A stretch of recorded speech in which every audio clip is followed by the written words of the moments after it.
Hi, my name is Leia Powell, and I am a master stained glass artisan. And we're here in my studio in Florence, Alabama, Wildcat Mountain Artistry. And today, we're going to spend a little time together, and I am going to go from start to finish, and make a little Aes Sedai trinket box out of stained glass for you, and you're going to be along for the ride. So, anyone who has been to JordanCon before has probably seen my stained glass dragons and lilies and, any sort of geeky, nerdy thing that you can think of. I've probably made it out of stained glass. So, when you do stained glass, the first thing that you start out with is a pattern. And here is our pattern for today. This is actually going to be the lid to the box. It'll be hinged on the top.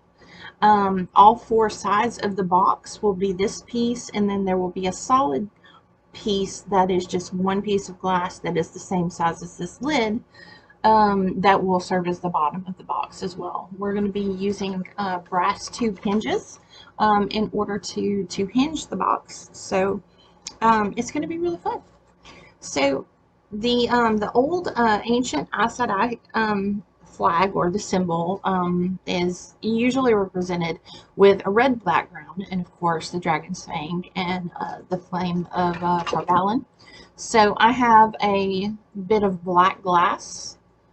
This texture is called water glass, and you can kind of see why when I tilt it to the light.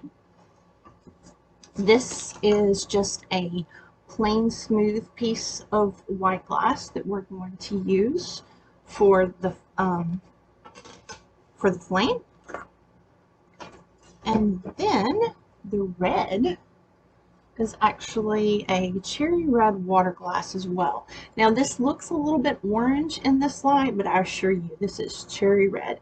One thing about stained glass is sometimes it's just really hard to get a good picture of it. So just be assured that this is like a ruby red glass. Okay, so I'm going to tilt you down and show you what to do here. So let's get started. So this is just a little light pad. A lot of people use them for drawing and that kind of thing. So what we're going to do is just go ahead and start with the red. And hopefully it looks a little bit more red now than it did a moment ago. So I just went ahead and cut a strip of glass, and this is going to be about 5 inches in diameter. So I just went ahead and cut a rectangle that is to size of what we need today. So I'm just going to come up a little bit off on this edge, because this isn't actually a straight edge here. So we're definitely going to need rulers and all that fun stuff.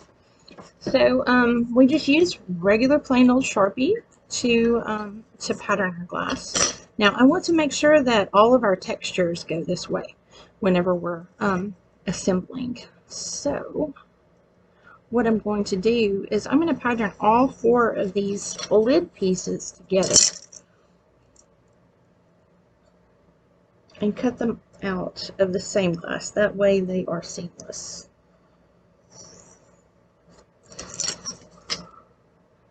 And they are just separated into quadrants around the circle.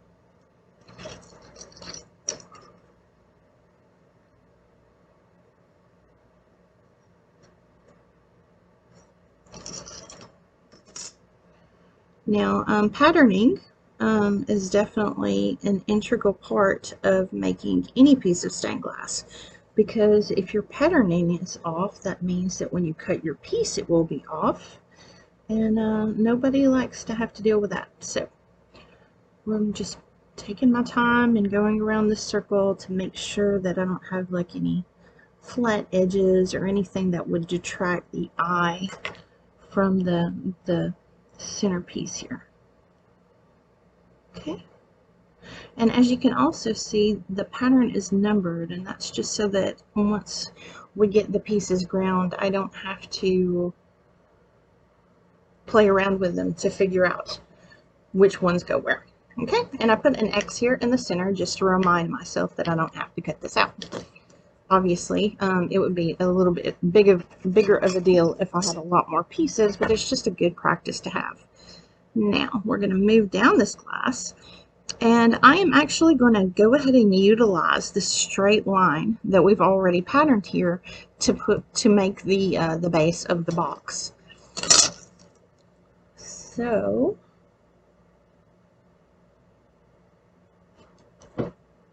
once I get this line in place, I will just know that this is the bottom.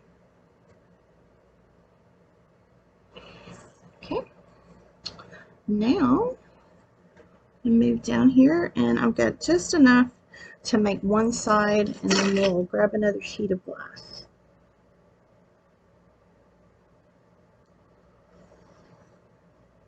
I'm just going to say side 1 here. So there we go. We have already the lid, the bottom, and one of the 4 sides patterned onto this red glass. Okay, so I'm just going to set this to the side. Reach behind me here. Grab another sheet of red. And again, you know, we're wanting to make sure that the texture goes this way. And I'm doing that just because of past experience. I know that that's when this particular glass is just the most striking. So again, this is 5 inches wide, so I'm just going to come off of the edge of this glass and just make some little tick marks here all the way down. So I had already pre-cut this straight edge. Okay, and then take a longer ruler and just connect them up together.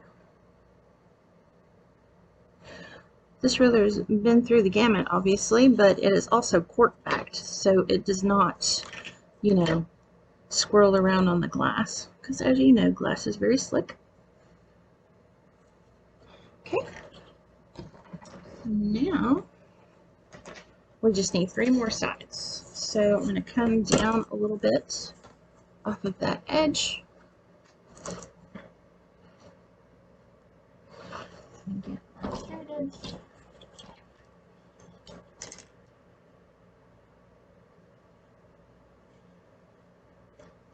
So that's another side. So that's side 2. And just overlay these other 2 straight edges.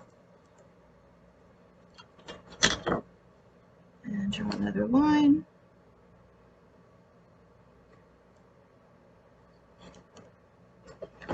Do side 3. And 1 more.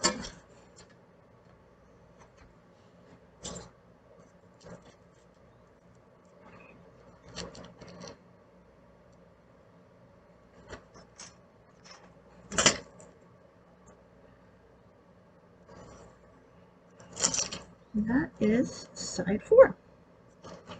Okay. Now, set that glass to the side. So what we're going to do is just go ahead and get everything patterned, and that way we just cut everything at once.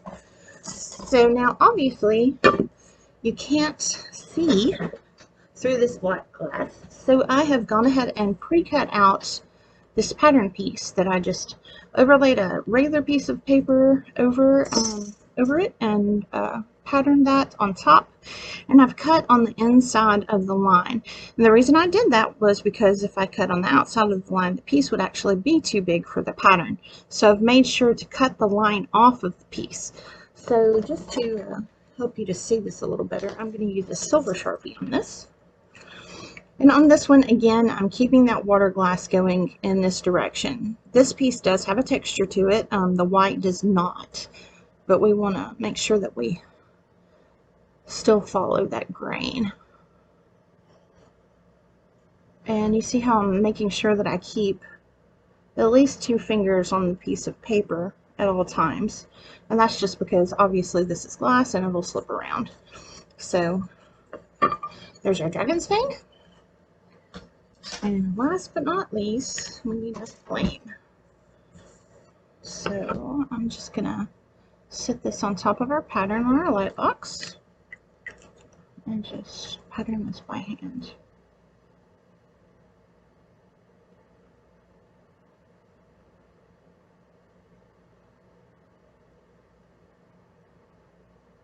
Again, you know, the better you pattern, the better your piece is going to be. So I'm just taking my time. These curves need to really fit very well together, obviously. So, there we go. Alright. Now, everything's patterned. Now, you know, we may break some stuff. Who knows what's going to happen? I'm going to set our pattern to the side in a place where it's not going to get wet or anything. And get our light box out of our way. And now we're actually going to cut our glass. So, this is what's called a Morton Grid. And it may look like those grids that you see up in the roofs of elevators, and you wouldn't be very far off there. It just has a solid bottom, and the reason for that is when you put your glass on top and you cut it, all the little shards fall down into these channels, and that way you always have a smooth surface to cut your glass on, and it keeps the back of your glass from getting scratched while you're scoring. So you never ever sit down while you were cutting glass. So I'm going to stand up and I'm going to get our little tools of the trade here. This is a glass cutter. It's called a pistol grip glass cutter, and the reason they call it that is because you actually hold it like a gun. Now, on the tip of this glass cutter is a tungsten carbide wheel that's been diamond sharpened, and basically this serves to scratch the glass or score the glass, and then you actually break them with pliers. These are called running pliers, and they have a concave convex thing going on here, and you actually center your score line where this line is, and when you squeeze, it presses up on the bottom of the glass and presses down on the top and breaks that score for you. These are called Groser Pliers. You can see how they've got kind of a flat and curved thing. They're used for different for like little jagged pieces, and you know, getting rid of really slicey edges that'll cut your finger and that kind of thing.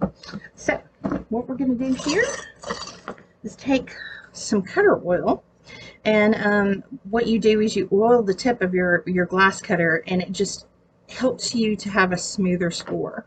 So I actually have another older Morton Grid here, and I just put a little bit of oil in one of these little bays. So first thing I'm going to do is to conserve glass, so I'm just going to get rid of this excess.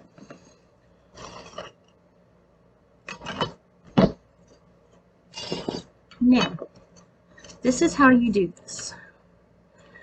You're keeping your glass cutter perpendicular to the glass.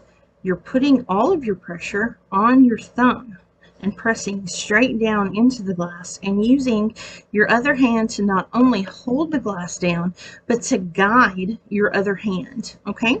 Now, this is going to require several scores just because of the shape that it is.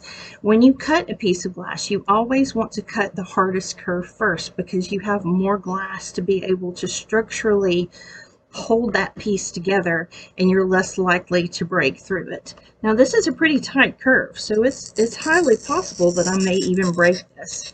So what I'm going to do is go ahead and score this and just try to get that curve out before I do anything else. Now, these are those running pliers I was telling you about, and you just center that line all the way down. And it's really hard to see, but that score is starting to run. Now, this is a straight cutter, and on the end is what's called a breaking ball. And what you do with this on tight curves like that, you can actually tap the bottom of the score and break out complicated cuts like that. Okay, so now that the hard part is over, we just take care of the rest of it. So what I'm going to do is just go ahead and score, and remember, we're running on the inside of the line here to make sure that these pieces fit together. And I'm going to come off here because I won't be able to go all the way around. And then just pick up where I left off and meet up to where it's already broken. So again, you hear that click? That click means that that score has run.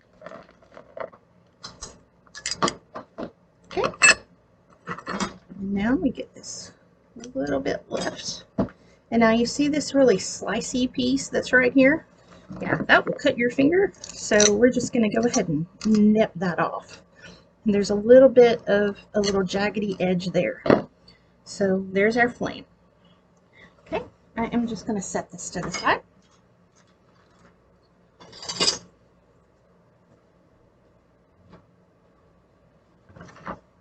Actually, I'm just going to put our pieces in this bin. And now let's go ahead and do our dragon's fang. And it's the exact same piece, obviously. So we're going to do the same thing. We're going to stay on the inside of that line. We're going to break this curve out first, since it's the hardest cut.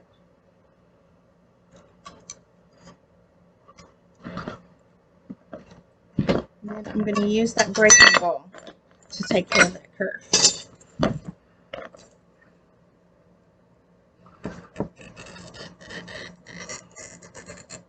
Steady hands is kind of a must when you do this kind of stuff.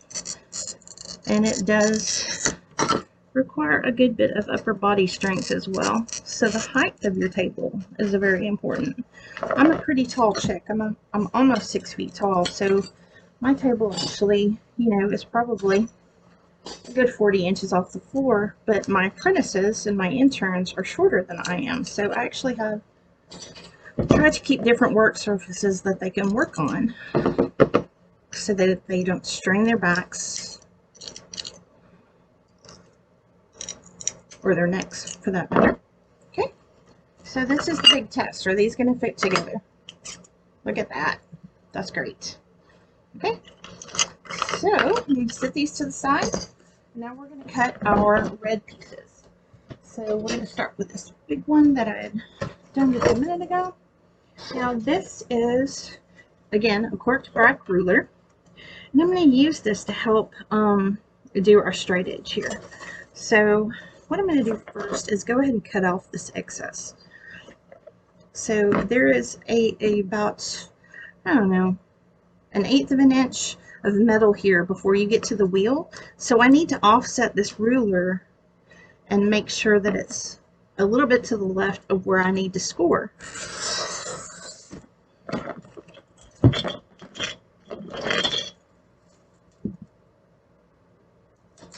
You definitely want to make sure that they're not too big, not too little, just right. And you can have the steadiest hands in the world, but if you don't cut a straight line with a ruler, it's still going to be wiggly. Again, we're just going to offset a little bit. Straight up. Break off the excess. To the side. These are going to get really fast, so this is going to be one side. And then we'll go ahead and score this one. Do the other side, and then I've got just a little straight piece that I want to cut off the end here because I wanted to make sure that it was completely square. Okay, so we're going to get this little sliver off, and then there's 1, 2, 3 pieces, and these all need to be the same size, and they are. So put those to the side. We are getting there. Now this piece has one side, the bottom, and then the lid. So we're just going to go ahead and break away these biggest pieces first. Again, you've got to offset and score. Offset and score. Offset and score. And then there's the top of the lid. We'll just go ahead and cut it into a square. Get that out of the way. So this is the bottom. And then the fourth side. So again, we've got to make sure that all of these sides are the same size, and they are. These are about 5 inches by 3 inches. All right, now we have the lid, and remember we had the 4 corners and then the circle in the middle. So because these are just straight lines going through, I'm just going to go ahead and score straight through that circle to the other side to keep those lines going in the same direction so that they're not a little bit off whenever it is assembled. So I'm breaking my apart. Okay. And remember, inside of the line. So we're going to score this one for the circle.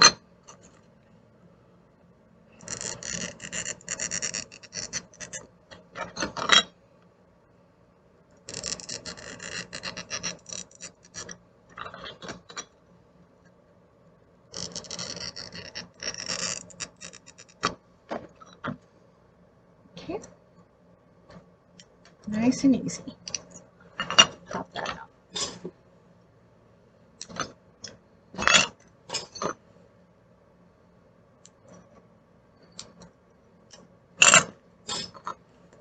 Last one.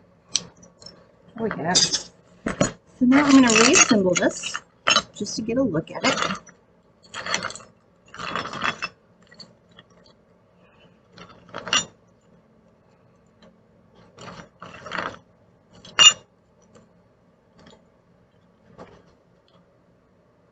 So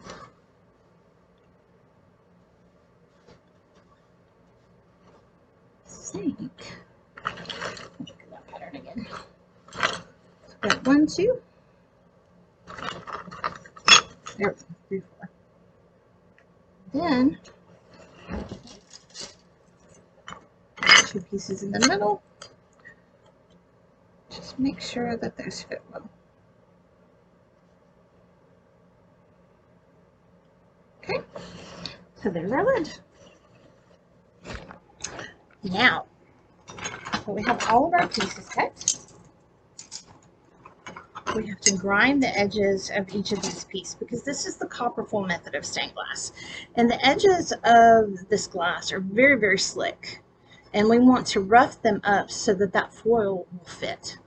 So we're actually going to move over to our grinder. Just 1 second. Now, when you grind glass, there's actually a machine that has a water reservoir, and this is a diamond covered bit. And when you turn it on, it has water going up to the sponge that wipes the glass off the back of the bit, and it just spins around in a circle, and you push the glass up to it. It gets very loud, so just be aware. I'm just going to do a couple of pieces, and then I'll finish those up off camera just so that you don't have to listen to the grinder.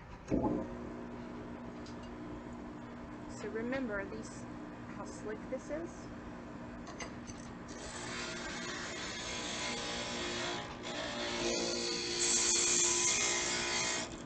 You go all the way around.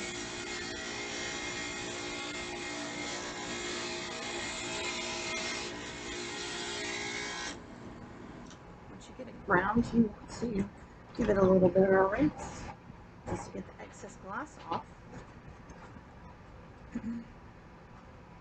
And now you see how rough that is? That's what we're going for. And that way that copper foil will stick to it. I'm going to do one more piece.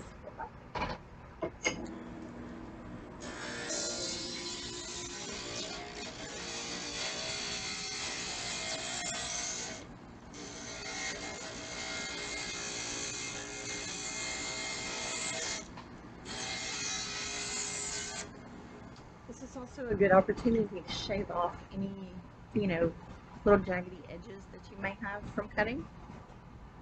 So again, it's not slick anymore. It's nice and smooth and just completely sanded. Okay, I'm going to finish this up and be right back.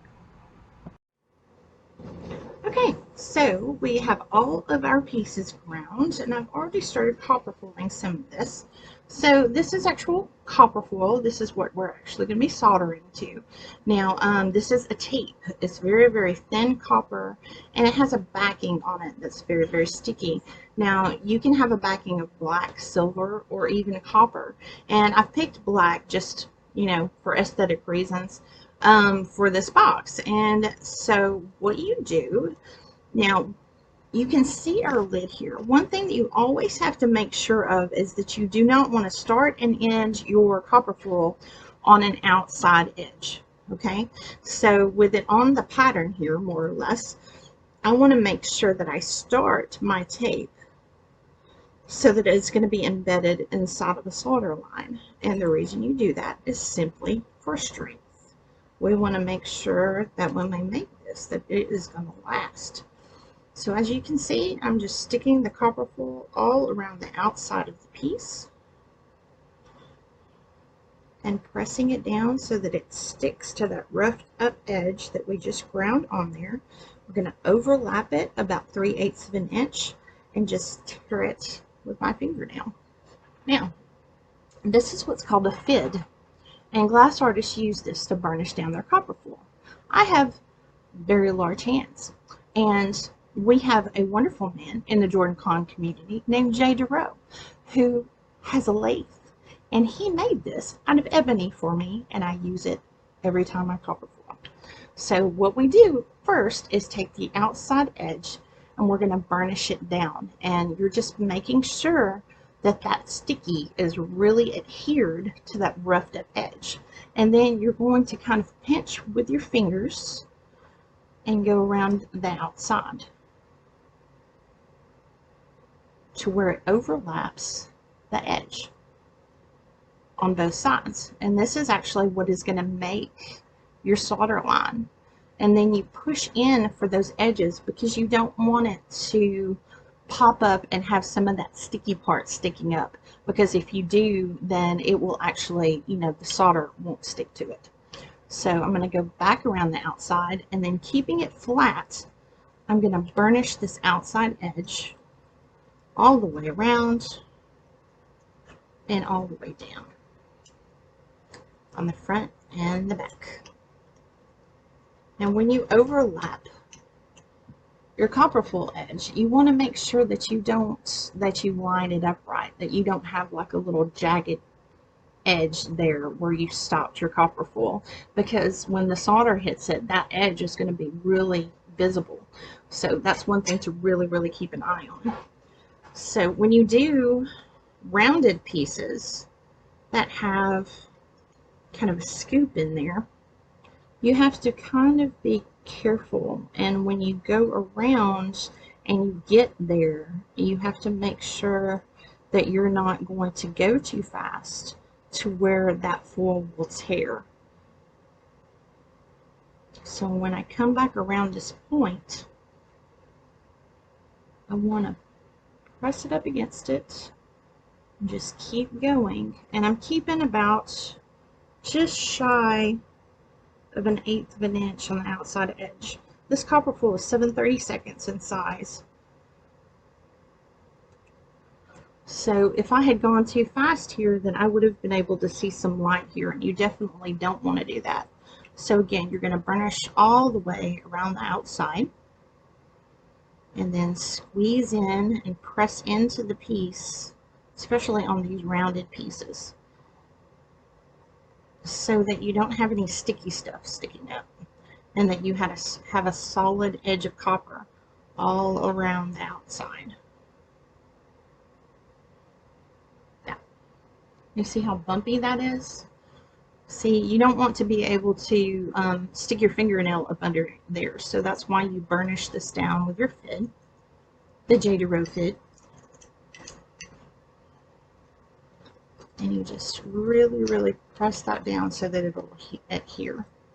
See how smooth that is now compared to that? So we're just going to keep going here. I've already pre-foiled a good bit of these, so we're going to do a couple more pieces, and then it'll be time to solder. So I already have my soldering iron heating up over here. Soldering that I use is really hot, so it's currently you know, it can go up to about 600 degrees, and I have it at about 410 right now. And so just waiting for that to heat up, and it happens a whole lot faster than you think it would. So this is the copper foil method of stained glass. It's actually what Lewis Comfort Tiffany invented in the 1880s when he was very frustrated with the limitations that lead cane method of stained glass did when it came to making lamps, and he wanted to make lamps. So this is actually the method that has been around for, you know, almost 150 years to make those, but people started making windows out of them and found that they could be a lot more detailed in their pieces with this stuff as opposed to the lead cane method of stained glass, which is as old as time itself. So basically, let's see, there is one stained glass window that's in Germany that is still in situ, which is, you know, it's still in the original place where the artist put it. It's in a church, and it was made in 10,056. So, you know, when I talk about making windows to last, I'd say that was that artist's goal as well.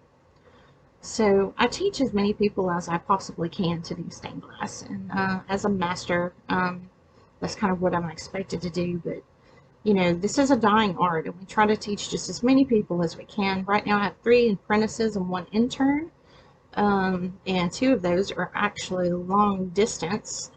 And you know, I'm really trying to pass it on my methods, you know, so that this art can keep going after I'm gone. And that's kind of the end game. But and if you think that I'm being melodramatic, just kind of sit back and think, how many stained glass artists do you know?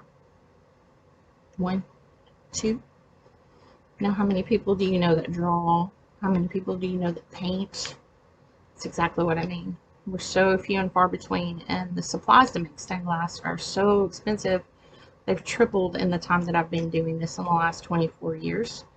And, you know, so we need as many people as we can get to get interested in this art. You know, I went through 3 apprenticeships, and every single one of those stained glass artists were just really, really close-lipped about their methods and how they did things. And that kind of attitude is kind of what's got us into this situation. So, you know, just so that you know, if I try to get you to do stained glass, it's not because I'm just, you know, trying to get a class fee out of you. It's because I want you to enjoy this art and appreciate the work that goes into it. And that's why I do these workshops. And at JordanCon especially, you know, I take an entire day and do teach about 20 people how to cut glass and how to make a glass mosaic that they can actually hang up in their window. And you know, the end game is so that some of those people will go home and find a local stained glass shop and take some more classes, learn how to make stained glass, and actually develop home studios. And thankfully, in the years that I've been doing this at JordanCon, there are no less than 5 people that actually have home studios now that I stay in constant contact with. And it's just really gratifying to know that, you know, that they're doing their own thing. And it doesn't matter if it's with me or not. You know, just find someone to teach you. It doesn't have to be me. But yeah, it does my heart good to know that like Erin DeSimone and Tina Pierce and Jessica Hansen have all got home studios now. And I'm actually teaching Heather Nathanson, Lauren Kamayak, and Caitlin Rapoli very soon in our studio, or in my studio here, in October. So that's going to be wonderful. It'll be a packed house where we're going to have a blast. And people do come to my studio here in Alabama to take classes from me all the time. Mandy Todd has come here for a class. So has Jessica Hansen. Emily and Melinda Downing have actually come for classes here on site. And it's always just a great time. And Emily and Melinda even have home studios. So I'm very, very, very happy.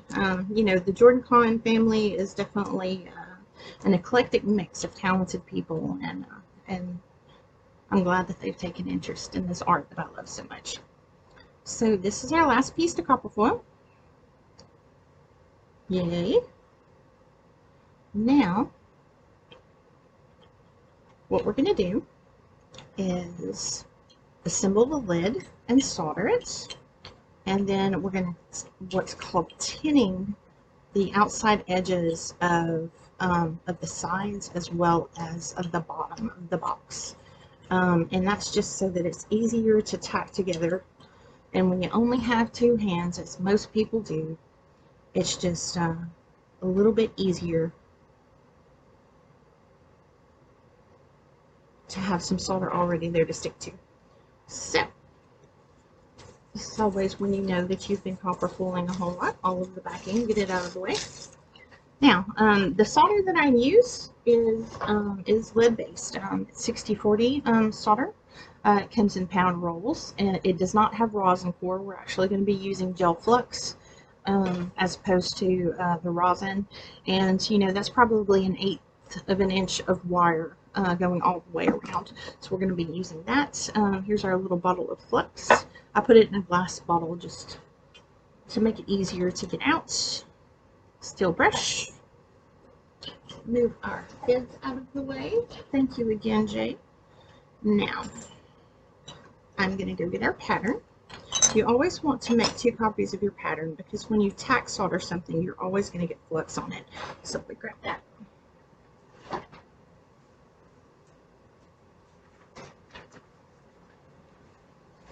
So we're just going to go ahead and assemble the lid first. And using graph paper just to make sure everything stays square and happy, because geometrically we're basically making a cube, so we have to make sure that everything fits exactly the way that I've drawn it. And that copper really makes that glass stand out.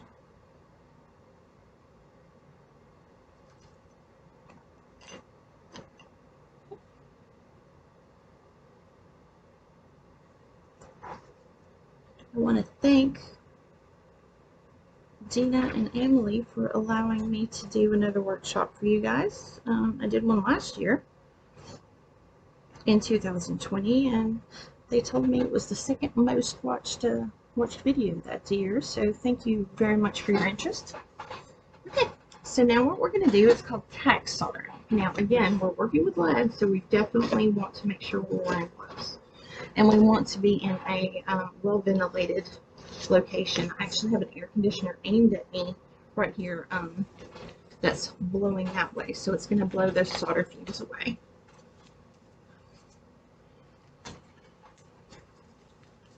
Okay, so, you know, whenever you're soldering iron has been sitting here for a while, the tip gets a little grody. So I have just like a bowl of brass wool in here. I'm just going to kind of scrape that excess heel off. Okay, now I have this sitting on my pattern exactly the way that I want it. So I am just going to tack or put some flux where every 3 pieces meet. And put just a blob of solder there just to hold everything together. Again, this is lead solder, so make sure you're wearing gloves. And of course it's going to bump out. Yeah.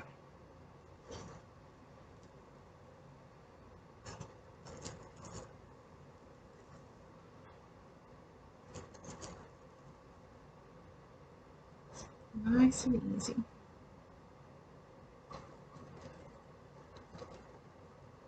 And as you saw just a moment ago, it bumps that glass out a little bit. Just going to check this line again and make sure it's nice and straight.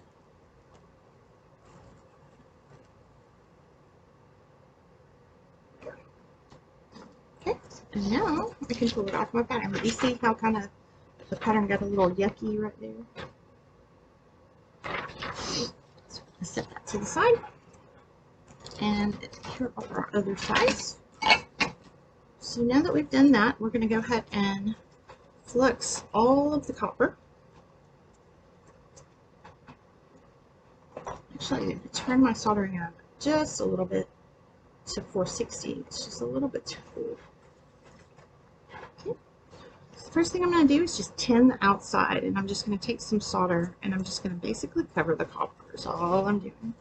And it is totally okay if that solder falls off the edge, because it's just that much less you have to put on later. It doesn't have to be neat. We're just getting the middle on there. And you know, if you have these little blobs that fall on your table, you can always pick them back up. Now, I solder on an inch thick piece of glass, and you'd think that that would break it, but you know, it's pretty tough. It takes a lot. Okay, so now the object of soldering well is for whoever is looking at your piece to not know which direction you went in with your solder. So I'm going to bring you just a little bit closer here and kind of get a little bit of a better picture of that. So you want to take your time. You want to make sure that your lines are equally high, that you have that smoothness of line, that you don't have a bunch of jaggedy business in there.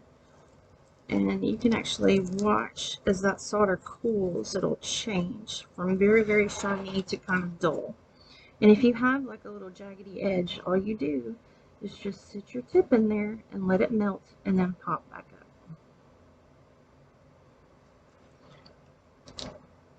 So I'm going to go all the way through here.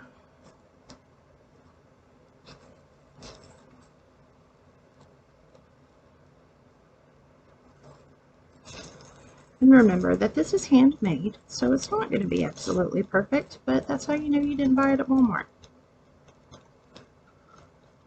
You obviously want to do the best that you can, but it's never going to be absolutely perfect. But that's why it's so unique.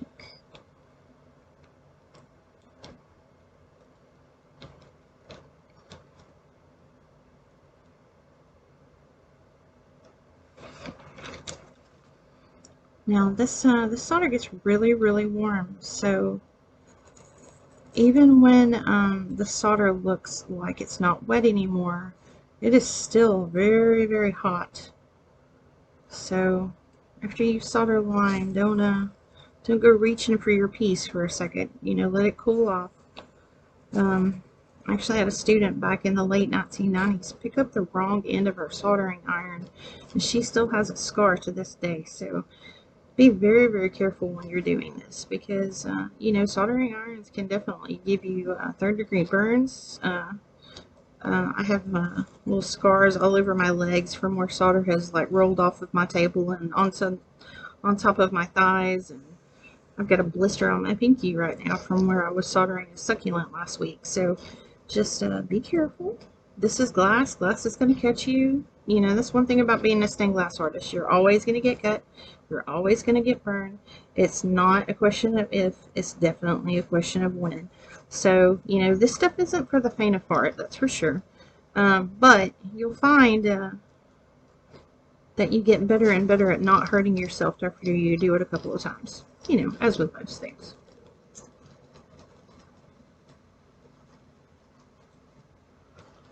Okay. So there's our lid. And now, once that cools, we can pick it up for the first time, because now we have to solder the back. So I'm going to go ahead and pause you for a second and get a little bit farther along, and I'll be right back. Okay, so I just went ahead and tinned the outside of our pieces here. I'm going to show you what you do once you get both sides soldered. You actually have to then do these edges. Now, one of these edges is going to end up actually holding a hinge. So that's why this solder line is so critical, no matter what edge I use, obviously. So what I'm going to do here is just grab some solder. This is also where sometimes you end up with a blob of solder in the palm of your hand. So it pays to go slow and not get too much on the actual tip of the soldering iron. And just go nice and easy. And what you're doing here is not only are you thickening up this edge, it's actually rolling over the sides of that copper to kind of thicken it up a little bit and give it a little bit more strength. And you remember when we were having solder fall over the edges, I'm just smoothing that out and using it.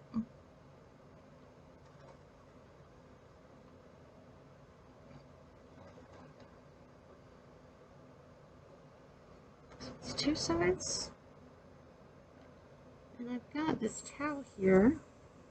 It's already covered up in solder beads, just to keep that solder from hitting the glass that I'm soldering on top of and ending up in my lap. On some things, you actually, the glass conducts that heat so well that you have to actually hold it with a towel, but this piece is big enough to where it's not that warm.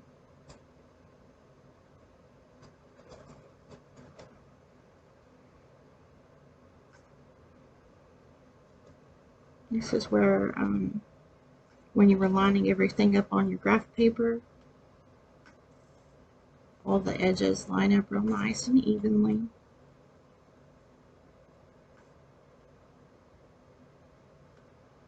Okay.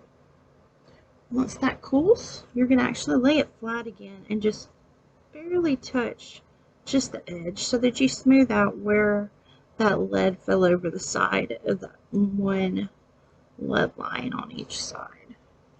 I'm going to flip it over and do it again over here. You don't usually have to add any more, just smooth it out. And there is the top to our box. Now comes the fun part. So we're actually just going to take this and set it to the side. This is going to definitely be, I've never actually made a box on camera before, so it's going to be a learning experience for us both. How about that? Alright, so the first thing we need to do is find the textured side of each piece of glass. And I'm actually going to put the outside edges face down so that I don't grab them like this and have the textured side to the inside of the box. The base of the box, we actually want to have that textured so that your texture is not, you know, to where nobody ever sees it.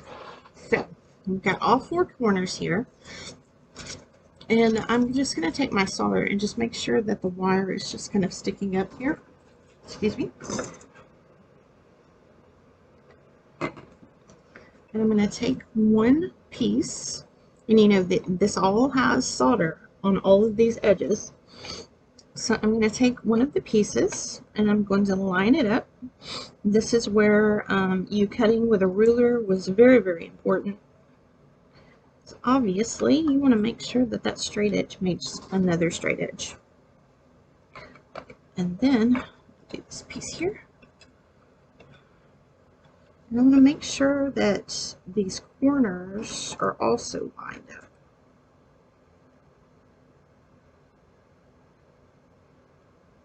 So where steady hands is important. And then after those two sides, I'm actually just going to drop just a little bit of solder right here to connect those 2 points. So now, I can gently turn that box around and you'll see kind of how we're building it. So I'm just going to keep going all the way around and just making sure that all these edges line up.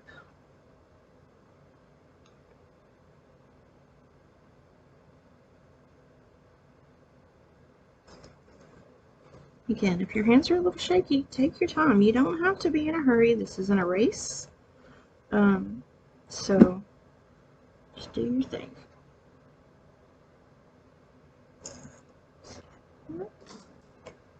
Last piece. Sometimes the last piece requires a little bit of wiggling.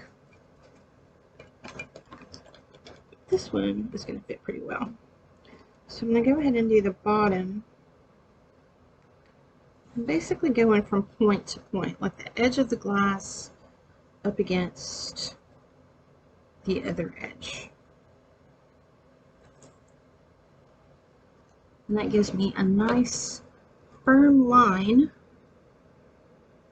to solder the base too. Okay, so now it's all tacked together. There's still a lot to do.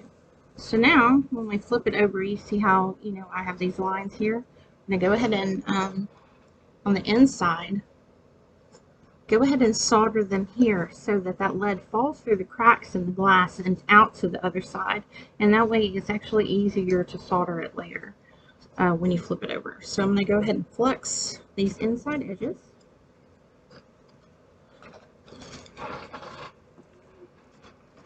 And try to show you what I'm doing. Just dropping solder all the way down that line. Again, do this in a well ventilated area. You just want to make a solid line that's a little bit built up.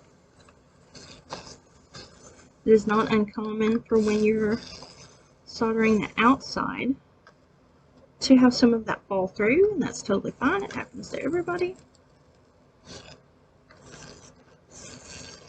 Just going all the way around.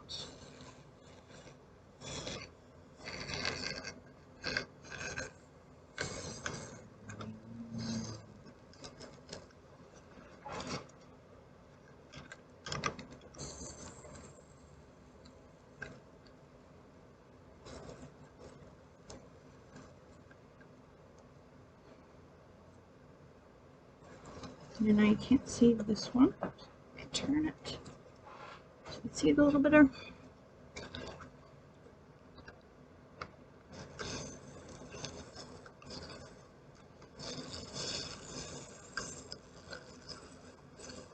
You don't want to be able to see where those two edges meet. You want to be able to cover up all the solder. It just gives it that much more stability.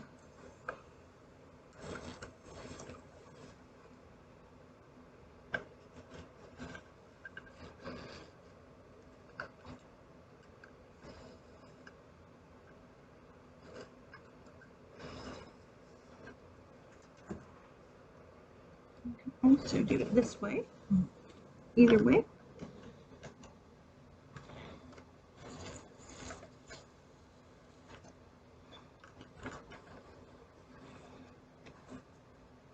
Kind of hard to show you this on the camera and be able to see it as well, but we're doing okay. Okay. So once we get the outside edge, we're actually going to end up probably going and smoothing that down a little bit more. So just going to go ahead and flex everything.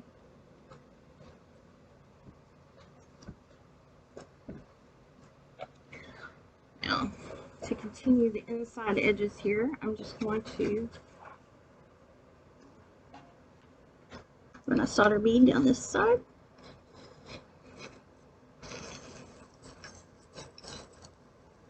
It doesn't have to be super thick, just hold everything together. And this one back here got a little flat. So let me smooth that up a little bit.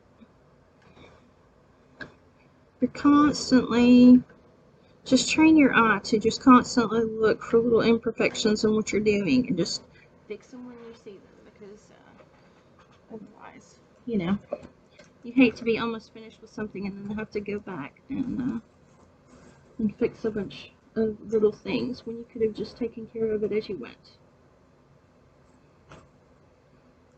I used to have an apprentice that did the complete opposite, and it drove me absolutely nuts, but that was just the way she did it, and that was fine.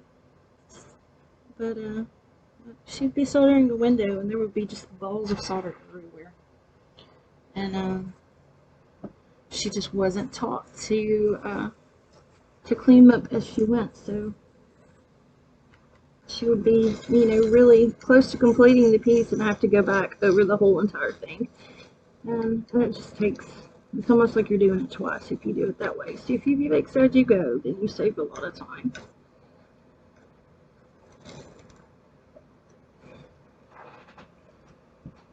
Okay, that's the last interior line. And again, this is We're going to have to probably come back and clean this up because once we do those outside edges, some of the solder is going to fall through the cracks in the glass, and that's perfectly normal when you're doing three-dimensional stuff. Hoping when you guys see this video, all those stained glass dragons that you bought from me over the years, that you look at them a little bit differently. That's one reason why I wanted to do something 3D this time. Okay, so now, you know, gravity is a thing. So I'm actually going to just wad this towel up to where this kind of sits at a little bit of an angle.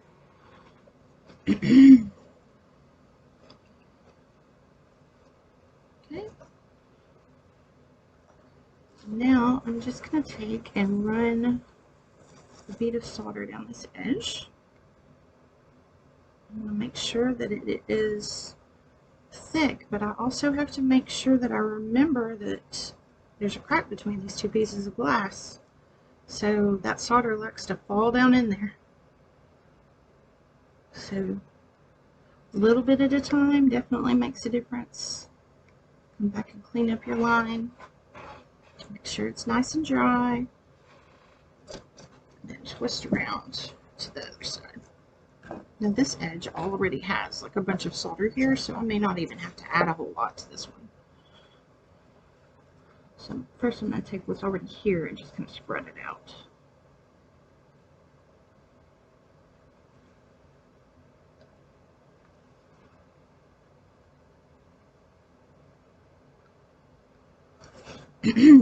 A lot of people get into the habit of just really going fast over a solder line, and it's what we call painting. And what it is it's not melting all of the solder line, it's just kind of glossing over the top of it, and that doesn't give it strength. You want to make sure that that is a solid line, not one that's kind of piecemealed together.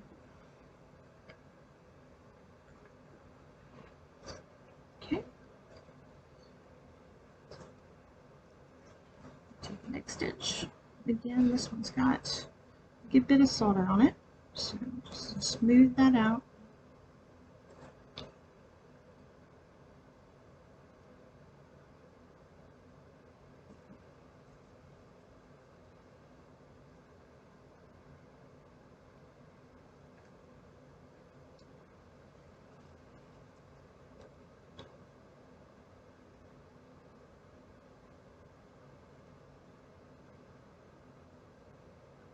Nice and smooth. Nice and evenly high. And making sure that you absolutely cannot see the cracks between that glass. That's the main thing. It's starting to get a little lead on it, so just smooth that out.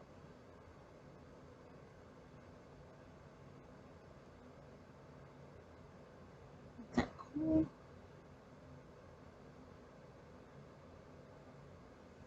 See, I didn't even have to grab any solder until just now.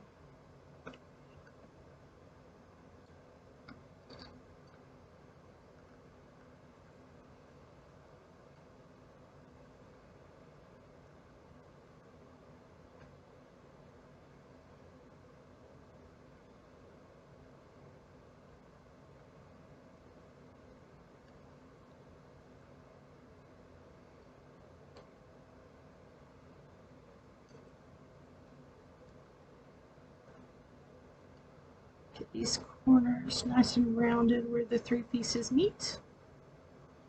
And now we're going to go down these four edges, which will not take long at all.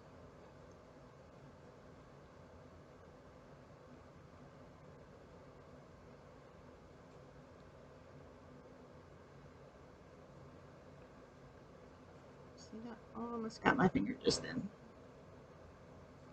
You kind of have to train yourself not to throw the glass across the room if you do burn yourself.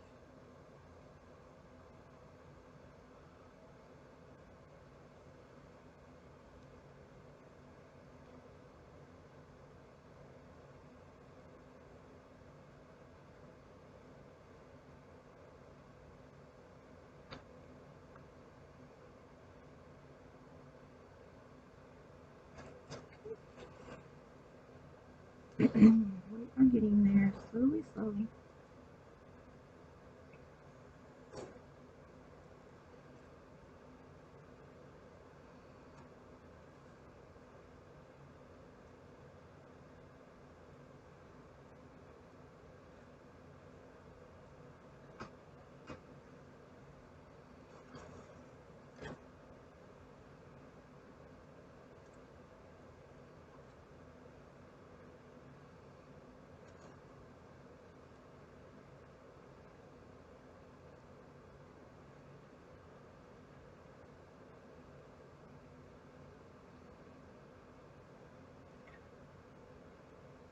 I'm definitely not going to be physically at JordanCon this year, but make sure you all give each other hugs for me. 2 more lines. Let's prop that up a little bit.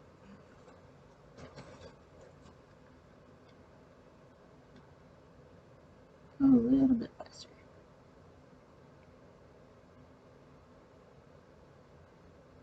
Remember that 4 hands conversation we had? It would be nice to have 4 hands, but I don't. Just got 2. So I'm just going to get some lead on there. Smooth it all out. See how it's bubbling in it? It's just the flux. No big deal. But it does make your solder line really icky looking, so you have to go back over it.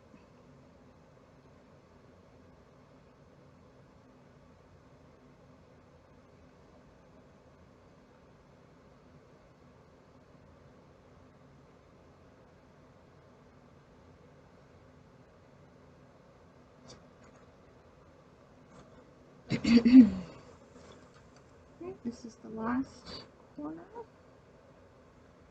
We'll go back over the interior lines.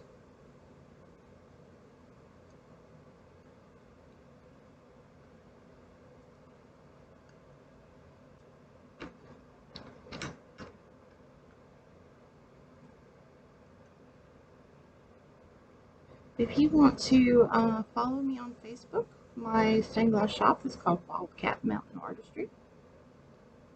And if you want to just friend me on Facebook, my name is Leia Powell. That's L-E-I-A, just like the princess. P-O-W-E-L-L.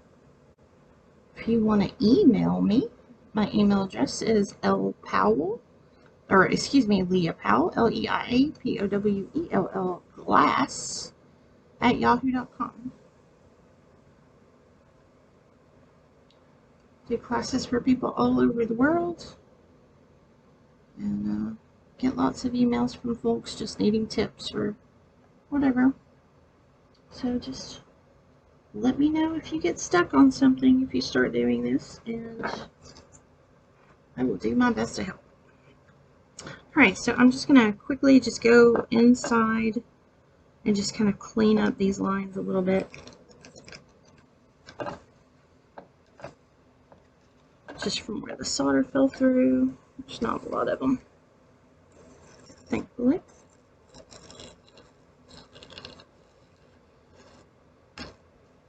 And again, this is just so that we make sure that it's strong. We want this joker to last.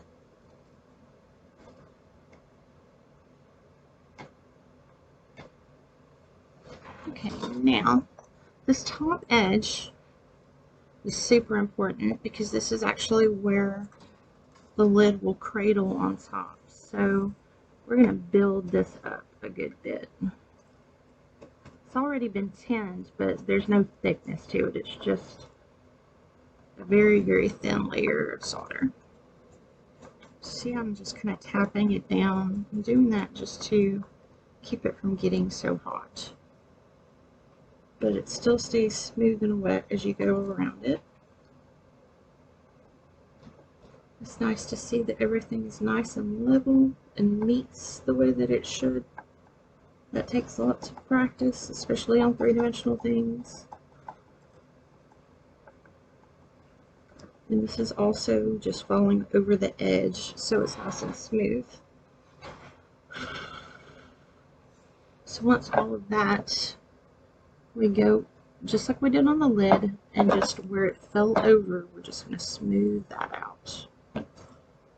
And I mean, it takes like just a second, but it definitely makes your solder lines look a lot smoother. I'm also checking out those 4 points and making sure that they're nice and smoothly connected. Got a little bit of a drop there. You see, this cleanup isn't very intensive because we cleaned as we went. Okay, so now what I have to do is I need to clean both of these pieces And then we're going to hinge our box. And as you can see, this lid is just a smidgen smaller than the rest of the box, and the reason is because we're going to have a brass hinge on the back of here, so that it opens up this way. And we're even going to put a chain on the inside of it. It's going to be great. So I'm going to push pause here and get these cleaned up, and I'll be right back. Okay, so we are nice and cleaned up. Here's our box, all nice and shiny and sparkling. And our lid, of course. Okay, so the next stage is to actually put the lid on.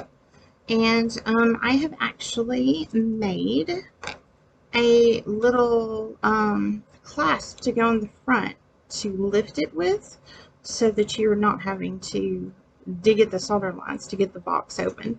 And I tried to make, you know, as well as you can with 12 gauge wire, a little Avendosora leaf to kind of do a little nod toward loyal. So now, hinges in stained glass are actually tubes. You have a brass tube that goes inside another brass tube, and that allows it to move up and down. So the first thing that we need to do is to cut the biggest tube. Now the problem with cutting tubes like this is the fact that you do not want to collapse that channel that is in there. And if you go into the pipe section of like a Lowe's or a Home Depot or something like that, you can get this little tool. And what it does is allows you to bite into the pipe and cut it all the way around without collapsing it. So I've already taken a razor blade and kind of marked where I need to cut. So I'm going to insert it into this little cutter and twist to close that blade down on my line. And when you squeeze in, it just kind of bites in there. And then you can twist it, bite in a little bit more, twist it a little bit more. And you basically, it's almost like scoring glass. You just go all the way around to just kind of start cutting into that brass. So once you go all the way around, usually you can start to bend it whenever it's bit in enough. And I have not done that yet, so let's go around again.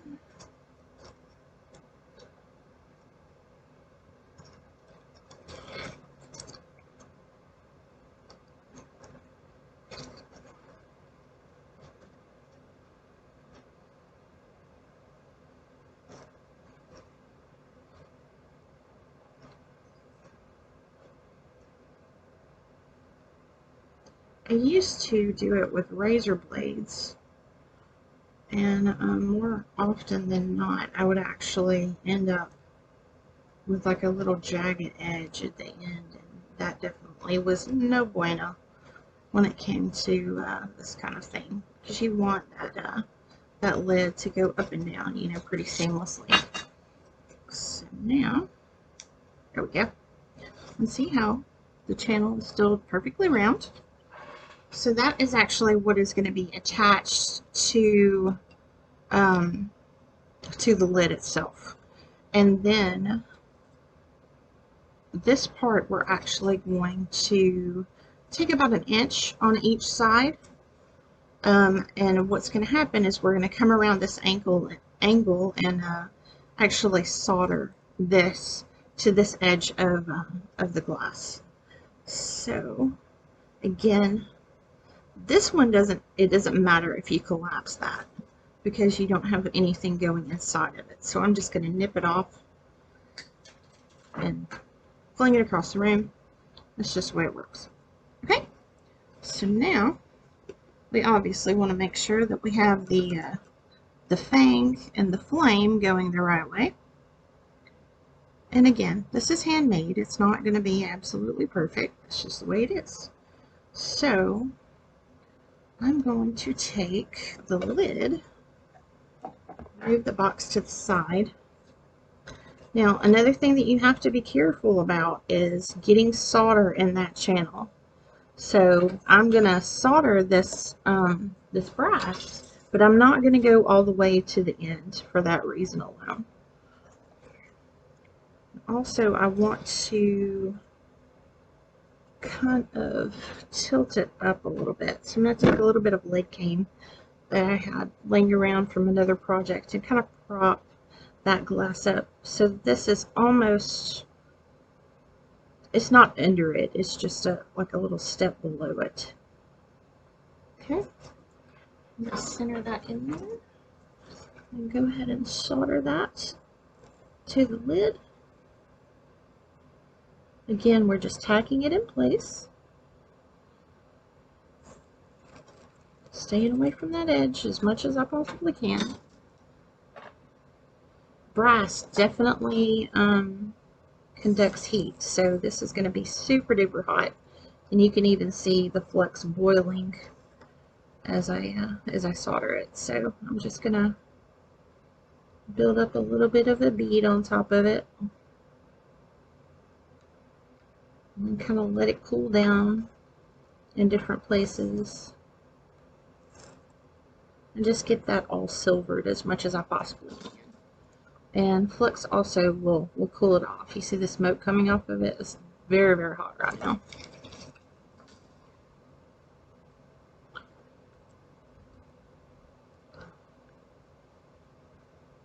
And just like a little bit at a time, all the way down.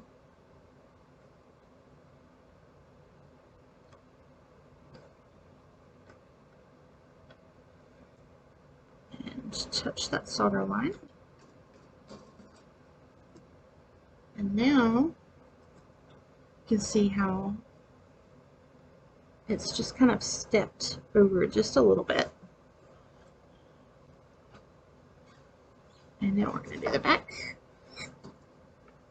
Now I did that one, the bead on the other side really, really well, so that it is definitely not coming off. So in this, I just want to silver it up and just make sure that it's solid. It doesn't have to be like a thick, thick bead, because we also don't want to inhibit that lid from closing as well. Again, I'm just going to go over here and just make it silver.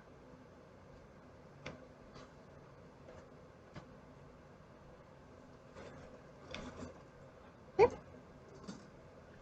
Just go ahead and wipe some of the flux off of that. Just clean it up a little bit. When you clean stained glass, you actually clean it with quadruple zero steel wool. And I use a mixture of regular old Blue Dome dish soap and CJ's Flux Remover. And it just kind of counteracts that acid a little bit. I'm going to go ahead and put our Avendosora leaf here. And I'm not going to lift this one up like I did the other one, because I want it to sit flat and flush on the box lid, or on that edge of the box rather. And I'm just going to tack this in place in 3 different spots. This wire is actually pre-tinned copper, so it already has a layer of solder on the outside of it, so it's pretty easy to connect to. And it's just an extra little touch. Just a little nod. Okay, and then I'm going to go on the back. Again, this wire gets really, really hot, so don't go touching it with your bare hands. Okay, so this is connected in 3 different places, and it's in a major solder line there, so that's nice and sturdy. Okay. There's our little clasp we're going to pick it up with. Just going to wipe that flux off again. Just helps with cleanup later.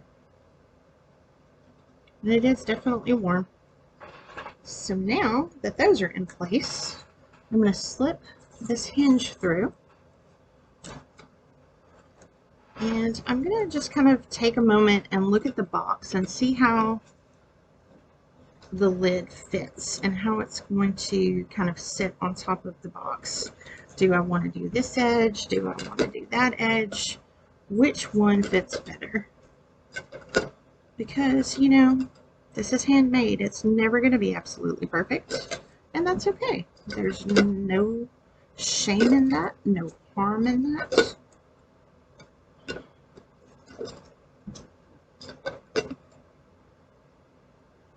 So I'm kind of digging this edge. I think this is going to work well because there is a little bit to where you can see here, but that's actually where we need to connect that hinge. That's why the lid is a little bit smaller. And you are going to be able to see into the box a little bit on either side, but that's just the way that it is because you have to have that hinge to where it is going to bend out. So I'm going to take a marker and just kind of mark where those bends need to be in the pipe. And I can actually take one of them out and just go ahead and bend it. Now, I usually use my thumbnail.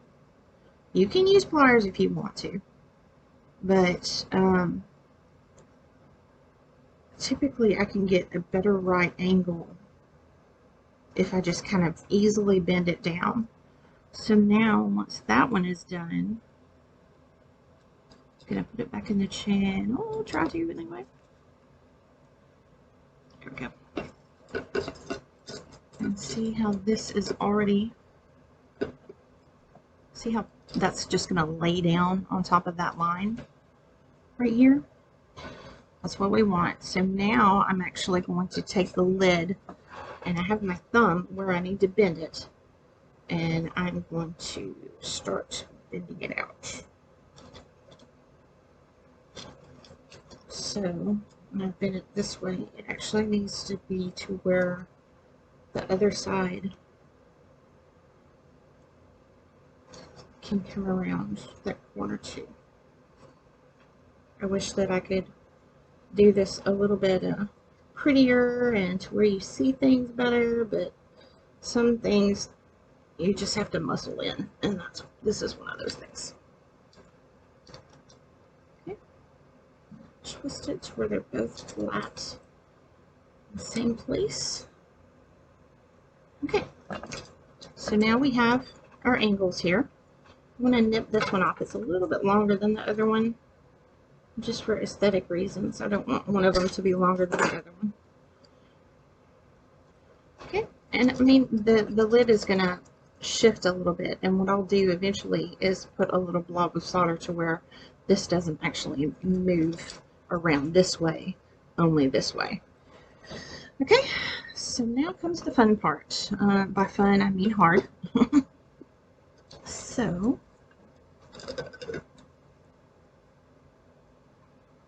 this is going to be one of those situations where you have to be tremendously careful. You have to keep the lid in the right place.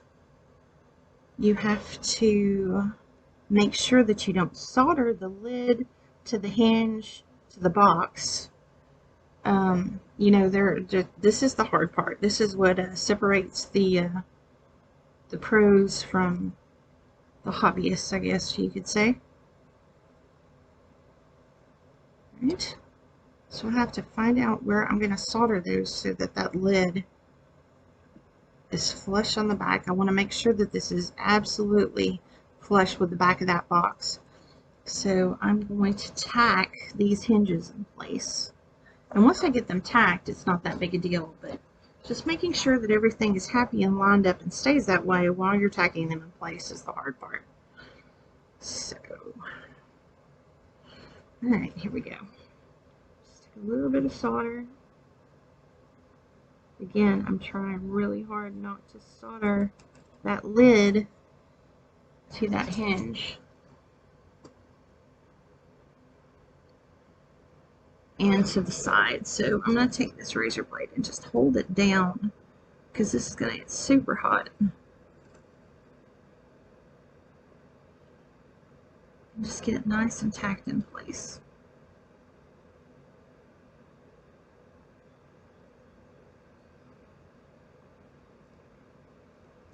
That's one reason why you don't see many stained glass boxes out there.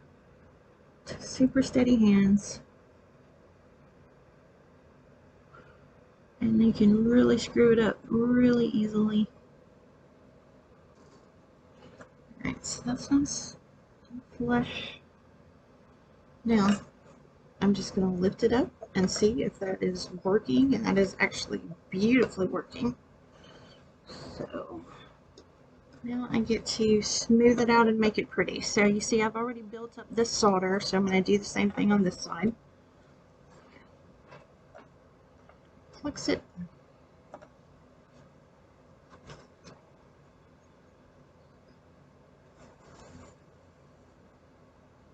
Again, try really hard not to solder to that lid. Now that that is in place, I'm actually going to prop it right there, so I don't have to worry about it so much. I just have to be careful not to get this so hot that it shifts. So if it shifts and pops up, then that's not going to lay down right. So you have to constantly check that and make sure that everything's happy. Boxes are hard. Don't let anybody ever tell you otherwise. I make stuff look easy, I know. I've been told that a bazillion times. Okay, so I'm just going to clean up this solder line as well. Just make sure there's no jagged out edge where that interior hinge meets the edge of the box. I mean, there's no way of getting around having that there, but you know, you can make it as pretty as you can. Okay, so now you have a functional box. Ta-da! So, you know, this is still just copper foil tape. So just like in regular jewelry boxes, it would behoove us to put a chain on the interior so that the lid of the box doesn't go any far back than this. We don't want it to flop every time they open it. We want to put a chain there, and it's nice. So I'm going to sit this here, and we're going to see how long we need this. I'm just going to go ahead and initially cut it this long, and we will adjust as we go. This is, I believe it's made of nickel, so it'll definitely bond to that solder. So I'm taking this nice little soldered corner down here that you can't see very well. You can see it is the interior of this corner here, and I'm just going to drop a blob of solder over the very end of this chain just to hold it in place.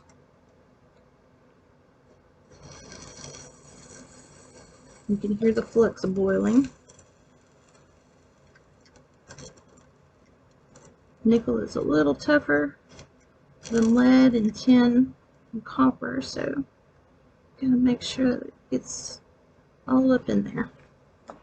Okay, so now we have a chain. Alright, now, so we want to go, I don't know, about this far back, and I'm going to bury it in this solder line here. So I'm just going to go ahead and cut off that excess. Then I can just take the lid and do it this way, and that way I've got a little bit of play in the chain, so it's not going to squiggle around on me as much. And hold that in place. Some solder. I fully expect this to get very hot. It's just the way it is.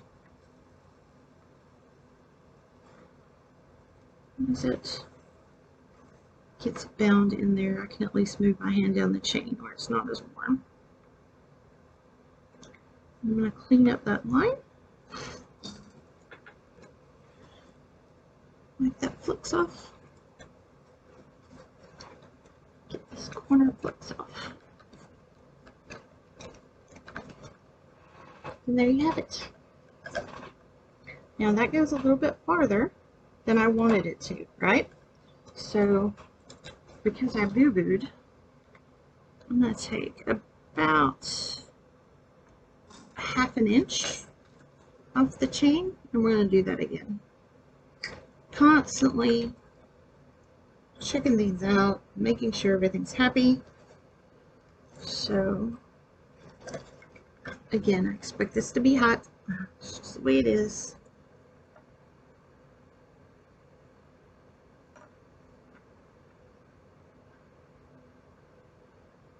Just put a lot of solder on top of it.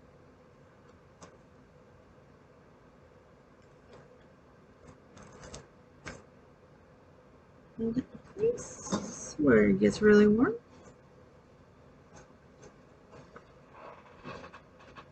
There. That's a little better. It's not quite as angled. Just a little bit. There we go. It's a little better. So there you go. There is your ancient Aes Sedai symbol box with a Vendosora leaf clasp. I certainly hope that you have enjoyed watching me make this box. I always have stuff like this for sale. If I'm not at JordanCon, you can always find my Etsy. Just go look up Leia Powell, Leia Powell.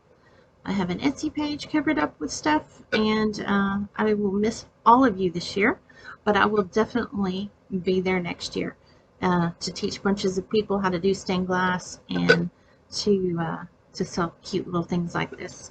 So I hope you enjoyed this. Thank you for being here, and I hope you like my little nod to our favorite fantasy. Thank you very much. You have a good day.